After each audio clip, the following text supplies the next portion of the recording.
Aporte al pensamiento decolonial. Aimé Césaire.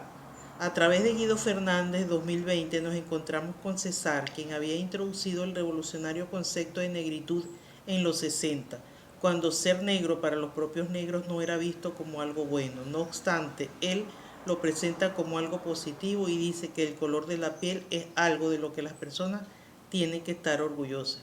Considera que la civilización occidental ha sido incapaz de resolver dos problemas cruciales que ella ha causado con su existencia: el del proletariado, inherente al capitalismo y su explotación de una clase sobre otra, y el problema colonial o explotación de una raza sobre otra. Por tal razón, para él, esa civilización occidental está herida, decadente, moribunda, hace trampa, señalando esto en un contexto donde todo el mundo quiere ser europeo.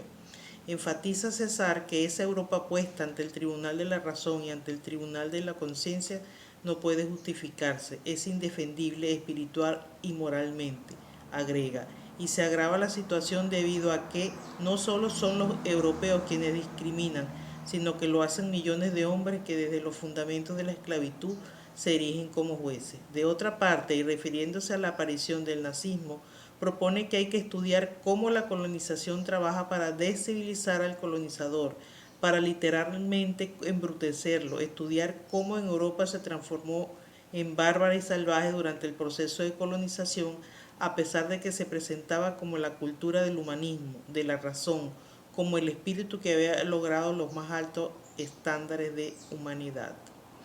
Enfatiza que la barbarie suprema, la barbarie de todas las barbaries, es que las generaciones de la época apoyaron al nazismo antes de padecerlo, lo absolvieron, lo legitimaron, porque hasta ese momento se había aplicado a los pueblos no europeos y además lo cultivaron y por tanto son responsables de que brote, penetre y riegue a través de sus fisuras a toda la civilización occidental cristiana. Aimé pone así en entredicho la concepción eurocéntrica del mundo, la concepción de lo humano, e igualmente devela el locus de enunciación que es Europa, burgués, blanco y cristiano, a lo que Guido Fernández agrega, desde el varón heterosexual. Tal es la posición dominante. Lo que hay que hacer entonces, afirma Guido, es de una parte poner de manifiesto que la posición de Europa es solo una posición más de poder y de dominio, y de otra parte empoderar esas posiciones que han quedado excluidas de la historia, esos otros discursos igualmente valiosos. Frantz Fanon. Con Alfonso Rodríguez 2017 abordamos a Fanon, médico, psiquiatra, conocido como promotor de los movimientos de liberación colonial en África, Asia y Latinoamérica. A sus 15 años, durante la invasión a las colonias francesas en el Caribe, comprendió que eran tratados como bestias y además cómo operaban los colonizadores y los victimarios frente a las víctimas, sin piedad, pero mediante procedimientos físicos y materiales de exterminio del otro, cada día más efectivos a través de la colonización cultural y posteriormente por la vía de la inculturación. Aprendió que para ser universal al modo europeo tenía que negar el ser negro, tenía que blanquearse, aportando así las conceptualizaciones de blanqueo cultural y del blanqueo de los sujetos.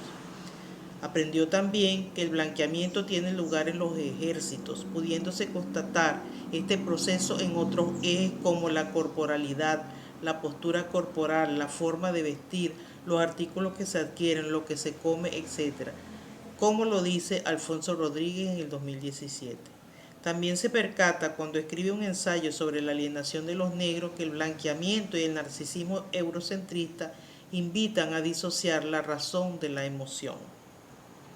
En su obra Piel Negra, Máscaras Blancas desarrolla el concepto de alienación colonial, por lo que propone que más que enfrentarse al enemigo y a la colonización externa que nos oprime, es darse cuenta de la colonización interna o forma en la que la persona misma se oprime como grupo cultural y cómo los colonizadores se convierten en parte de las élites y entran a las élites europeas para educarse, formarse y blanquearse y después retornar a su lugar de procedencia para seguir minando.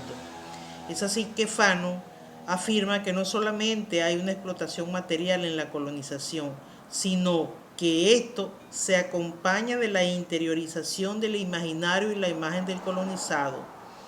Tal destrucción identitaria siempre está cruzada por una destrucción cultural, presentándose fenómenos como despersonalización, inferiorización y desvaloración de la propia cultura.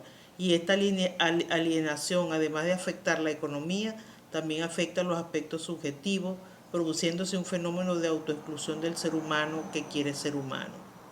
De modo que, para ser humano, habría que comportarse como el colonizador que es blanco, europeo y civilizado, estrategia que ha permitido sobrevivir a algunos grupos culturales y que marca los proyectos de vida particulares de los colonizados, ser blancos.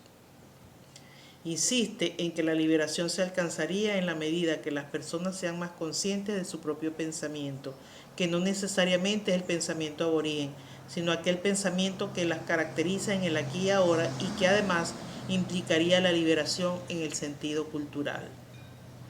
Aníbal Quijano. Castro Gómez nos lleva a Aníbal Quijano, quien se basa en dos teorías importantes hasta los años 70. En el liberalismo, en la línea de Hobbes, para quien el poder se centra en el Estado y en su capacidad coercitiva y lo entiende como una fuerza que opera en forma jerárquica, desplegándose de arriba hacia abajo. La otra teoría es la del marxismo, que se centra en la forma de producción y propone al ámbito económico como el centro a partir del cual se define el lugar que ocupan los actores en la sociedad. Modelo economicista que concibe el poder como orientado y limitado al control del trabajo y la producción.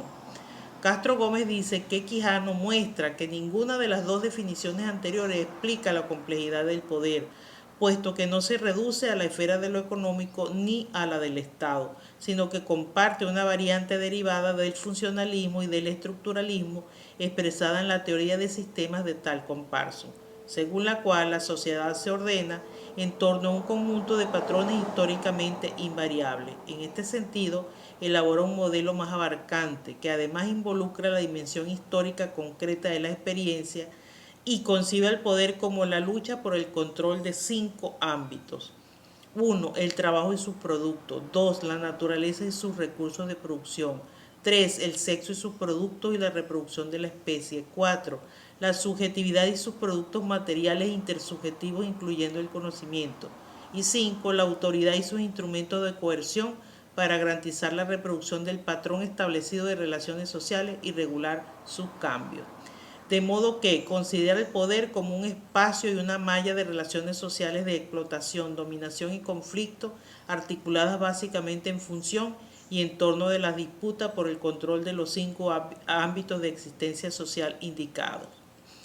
Por tanto, para Quijano, la colonialidad del poder se manifiesta en la dominación de unos hombres sobre otros, la lucha por el control de todos los ámbitos de existencia social, siendo esto la condición básica del poder, por lo que la triada dominación, explotación y el conflicto se ejerce en cada uno de estos ámbitos y funciona jerárquicamente, marcando la diferencia entre unos que están arriba, los dominadores y explotadores, y otros que están abajo, los dominados y explotados.